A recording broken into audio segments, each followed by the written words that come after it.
You've got to follow the law. You can't obstruct federal immigration law. So what do we do there? Oh, then we get back to the United States Senate again. Do you see what happens?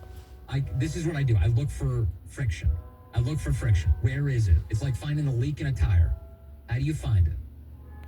And I found the friction. The friction's in the United States Senate. Republican senators, led by John Thune, and unfortunately the chairman of the Judiciary Committee, Chuck Grassley, they refuse to let us have the U.S. attorneys we deserve. They refuse to let us have the federal judges we deserve. They refuse to allow to get rid of this idiotic blue slip that is the impediment to cleaning up our system. Like, oh, it's just all going to go back to normal. We have to keep this decorum, and when we're in the minority, it'll benefit us. No, we've got to fix the problems now, or else we lose our country. This is the whole reason I'm on this train. Hot topic. I don't time being pessimistic against these guys, but I'm going to. I do like this channel, and I do like their broadcasts. So you got, and I don't care where you're from. I don't care what the color of your skin is, what your nationality is. If you're here illegally, you've got to go. You can't be here. We have enough problems of our own. We got to fix them. We've got to get our country back together. And you've got Indian illegals coming into our country and driving trucks and killing people and carrying drugs. I don't care where you're from. Get out. Oh, yeah, and they can't read either. Some of these guys, that's right, some of these guys can't even read English. What are the... Oh, wow, there's so many hot points on every sentence he's saying that I could go on a tingy on every sentence for probably about 30 minutes on just that one sentence. As a predicate to getting their driver's licenses, they've got to know how to speak English, take a road test, do everything that's necessary to get their CDL. But if you're an illegal foreign national... No, none of the burdens that exist for American citizens are in your way. No. Right this way, sir. We'll give you a driver's license. We'll give you a goodie bag. We'll give you a free cell phone. We'll give you a free flight. We'll give you everything. You can abuse our country. It's fine. We'll let you go.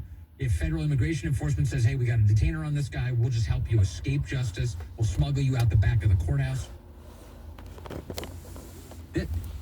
We are not the same. On one hand, you have American citizens who care about the well-being of this country. On the other hand, you have the left. And then somewhere in the middle, you have these idiot Republicans who keep clinging to the old ways of doing business at the expense of the rest of us. And that has to end. Yes, I agree on that too. Now, I lean more to the right. I am a Gen Xer, and I'm definitely very conservative. Although I do agree that the governance system needs to be revamped. I do believe that we need to have term limits. I do believe that in every position of power, you may have the main person with the name on it, but I do agree, or I believe that we should have an older representative and a younger representative of the council to the one that is the representative. Okay? Yes, I admit that we have to go through our committees and all of that stuff. But as far as the actual duties of that seat, especially when you're in Congress, you're in Senate, and you're in the White House, or an affiliate, we've got like the national press people that the White House works with. Of course, we have to have that. But when we're talking in Congress and Senate, term limits have to be set, for one. For two, again, each one should have a lower generation and a newer generation that counsels with the one that's sitting on the seat. Because, one, we have to have the older generation's perspective of what the two younger generations have lost sight of, and that's the founding principles of our Constitution, of our governance. And with my generation, my children's generation have no clue what governance is, unless they specifically have been taught this. But you go to any general school, especially in a democratic city, these kids barely know how to read and write and add 2 + 2. much less understand the governancing principles of our country. So what do they care? My son even straight up says that.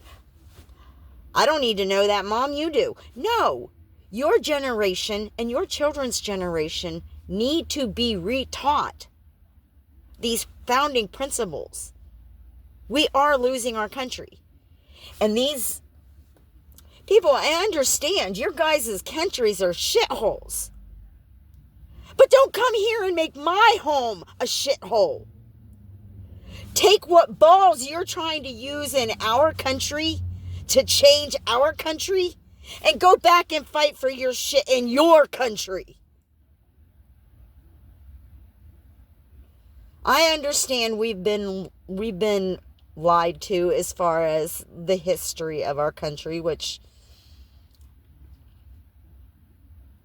anybody with half a brain would have to understand that, just seeing facts of how, mudslides has changed our landscape. What's really buried underneath? What's really under there?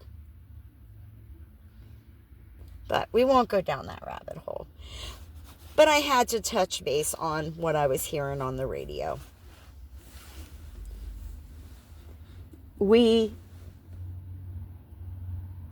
It's fight or flight right now for our country, for the baby boomers, the Gen Xers, the millennials. We need to come together to save our country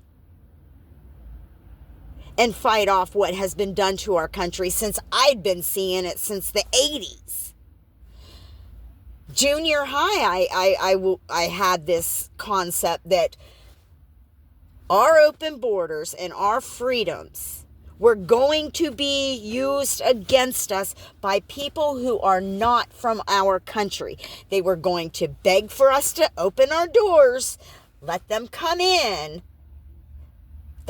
Wasn't good enough. Now we have to pay them to do it. We have to support them when we do. And we're not even supporting our own citizens.